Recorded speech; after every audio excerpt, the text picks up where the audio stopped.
alam semesta ketika kita lupa bahwa beberapa perbuatan kita membuat alam ini sakit.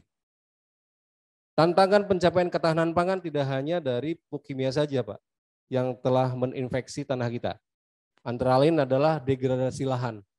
Lahan kita semakin rusak. Kenapa semakin rusak?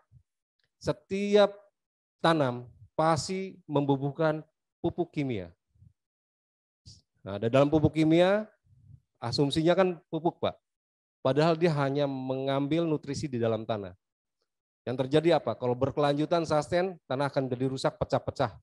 Dan sudah tidak ada rantai makanan yang di bawah. Krisis air, karena krisis global ya. Gimana ada air, tanahnya aja pecah gitu kan. Pasti menghindar air dari sana. Kemudian banyaknya hama dan penyakit, karena terjadinya mutasi gen akibat dari kimia yang dibubuhkan tadi. Perubahan iklim udah pasti sekarang ya, suhunya naik sekian derajat, 1,5 derajat. Dan konflik lahan, akibat lahannya tidak subur, maka banyak lahan yang dijadikan industri. Banyak teori dan praktisi serta ilmuwan yang mencoba menembusi pertanian dengan teori-teori yang sangat susah dimengerti oleh para petani, terutama anak-anak muda. Kenapa saya namakan pertanian purba? Jadi pertanian cukup mendasar. Ketika manusia pertama kali di muka bumi, kita sebutkan purba, Pak ya. Segala-gala tumbuh tanpa adanya kimia. Metode ini tujuannya adalah ramah lingkungan dan ekonomis.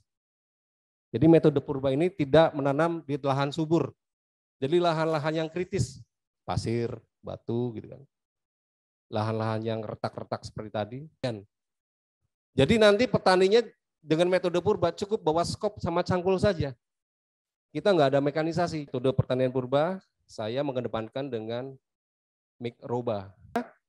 Ketika kotoran kita kasih mol ini, hitungan 0,5 detik sudah tidak bau, sudah tidak ada lalat, dan patogennya sudah berubah menjadi baik.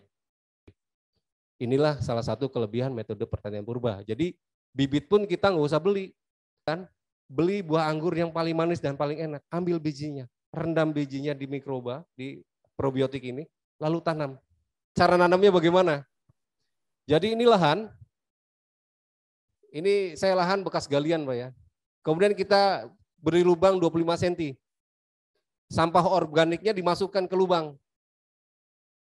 Setelah dimasukkan sampah organik, kemudian masukkan kotoran hewan yang segar. Ingat ya, kotoran hewan segar. Sesegar-segarnya maksimal mungkin 2 minggu, 3 minggu lah boleh lah. Jangan yang sampai kering sekali. Nah ini kebalikan kan. Kalau biasanya kan petani biasanya kotoran hewannya dikeringkan dulu, Pak.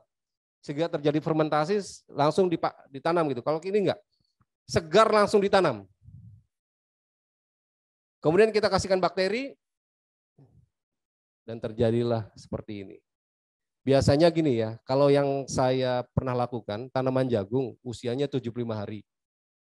Dengan metode ini 50 hari sudah panen, jagung